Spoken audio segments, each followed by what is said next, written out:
ওঠ ওঠ ভৈরবী ওঠ।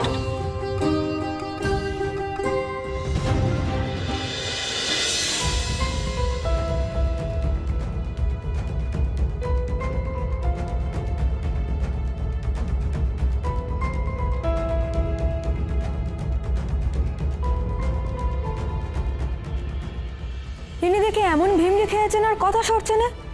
বাবাকে দেখে কি পাথর হয়ে গেলেন নাকি?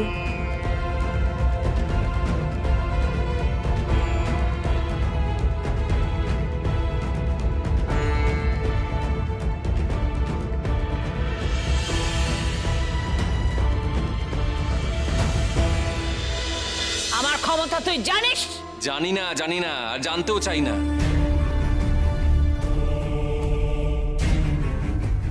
আমি বললাম তো তুই আমার গুরুও নোস ভগবানও নোস।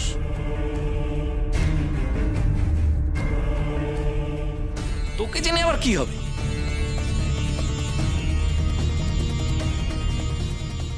আমি তো শুধু মহেশ্বরকে জানি রে, আর শুধু তার ক্ষমতাকে স্বীকার করি।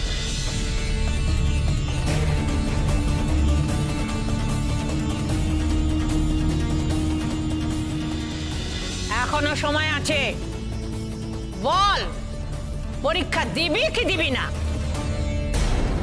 বলি এই গ্রামে আমি থাকবো কি থাকবো না সে নির্ধারণ তো শিব শম্ভু করবেন রে।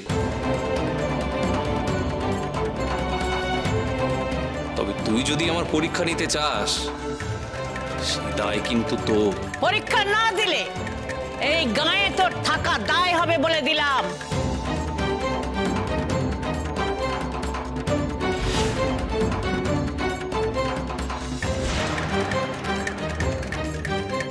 আমার দায় তো শিব শম্ভু নিয়ে রেখেছেন।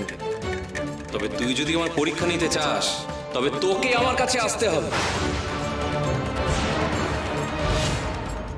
আমি তোর কাছে আসবো।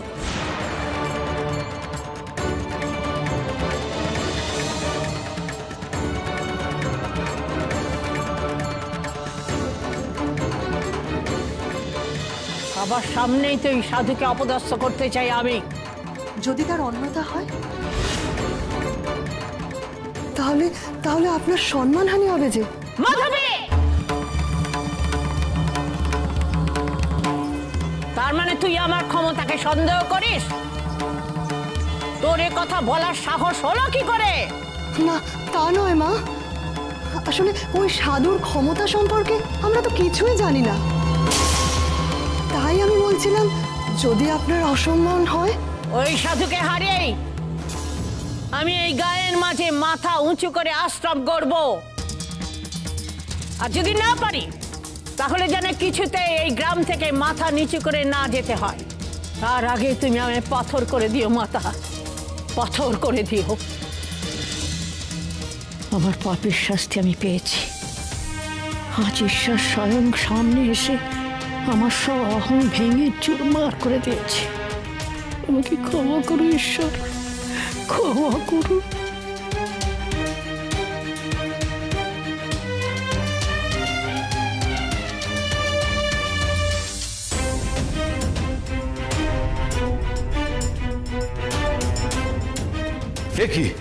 কি হয়েছে ভৈরবী মাতা?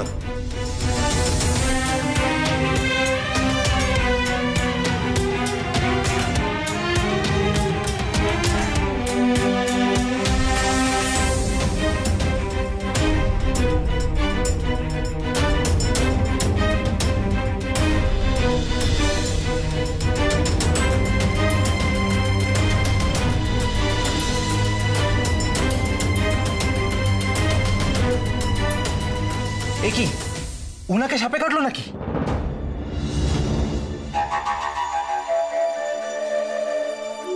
উনি নিজে নিজেই জ্ঞান হারিয়েছেন। বাবা চোখে মুখে জল ছেটাতে তারপর ওনার জ্ঞান ফিরেছে। জগৎ সিদ্ধা মাতা, উঠুন উঠুন, কি হয়েছে আপনার? কি মুশকিল, উনি তো কথাই বলছেন না। একটু আগে তো ওনাকে ঠিকই দেখে গেলাম। গুরুদেব, এই সাধু নিশ্চয়ই এমন কিছু করেছে যার জন্য উনি পাথর হয়ে গেছেন। ওনার সমস্ত শক্তি লোপ পেয়ে গেছে।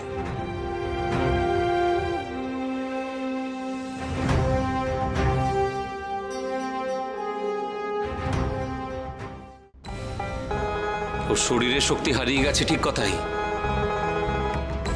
কিন্তু দেখ ওর মন এখন ভক্তির পথ গ্রহণ করেছে রে।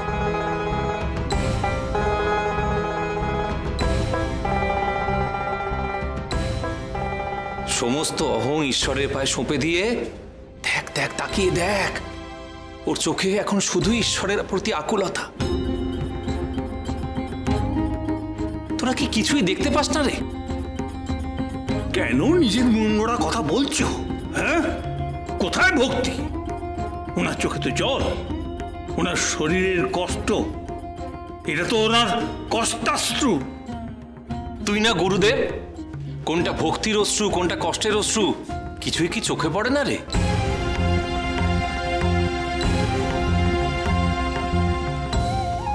তুই নিজে যদি বুঝতে না পারিস ভক্তির কথা, তাহলে মানুষকে চেনাবি কি, শেখাবই বা কি? এবার চোখটা খোল।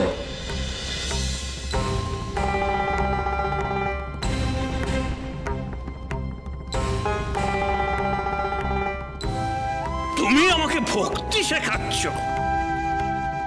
তুমি আমাকে ভক্তি শেখাতে আসবে না।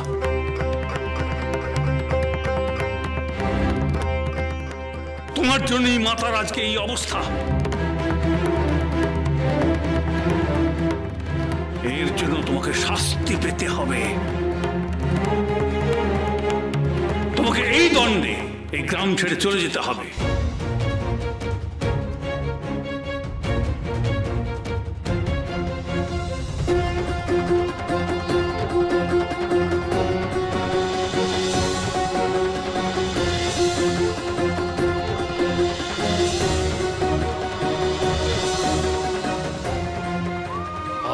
মুহূর্ত তুমি এই গ্রামে থাকতে পারবে না।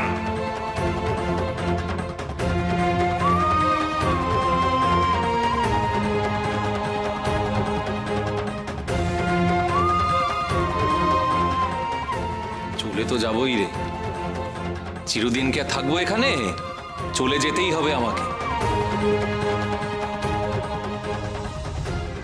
যাবো যাবো যাবো, নিশ্চয়ই চলে যাবো।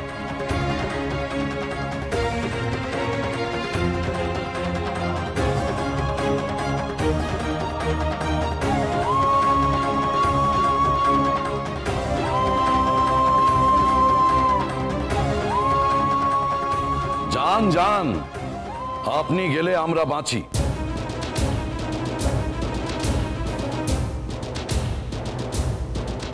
আমাদের পুরো গ্রাম বাঁচে। যান।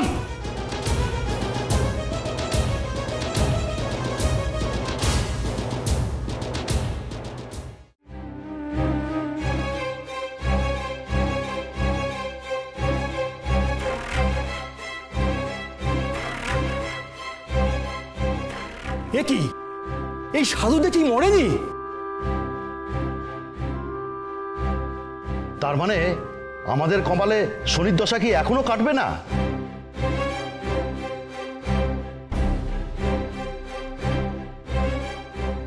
আমাদের কপালে আর শান্তিতে বাঁচা নিশ্চয়ই নেই। যা বলেছেন, আরে জমিদার বাবু বললেই তো আর এই সাধু নড়বে না।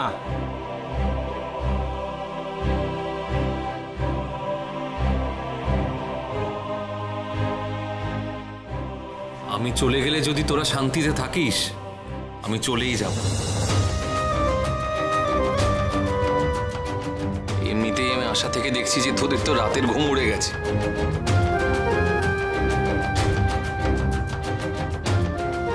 গ্রামের মানুষের ভালো মন্দের কথা না ভেবে আমাকে কি করে তাড়াবি সেই সব ভেবে যাচ্ছিস তোরা।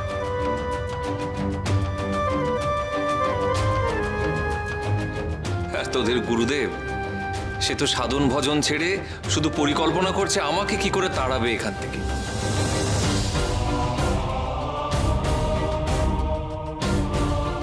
আমার জন্য এত অশান্তি ভোগ করছিস তোরা, এ কি আর ভালো লাগে রে?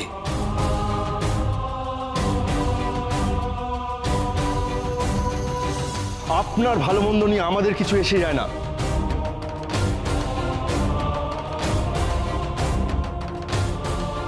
আপনি যখন বুঝতেই পারছেন যে এই গায়ে সব অশান্তির মূল আপনি, তাহলে মাটি আঁকড়ে কেন পড়ে আছেন?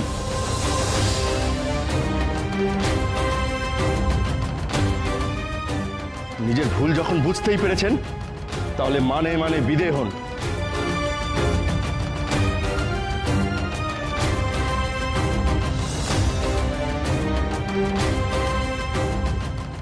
কেন পাপি জেনে শুনে আমাদের জ্বালাতে বসে আছে? যাও যাও, নিজের পথ দেখো।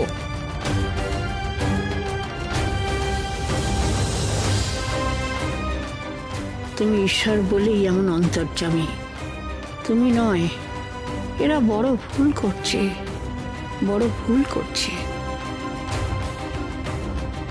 আমি চলে গেলে তোরা সবাই সত্যি ভালো থাকবি তো?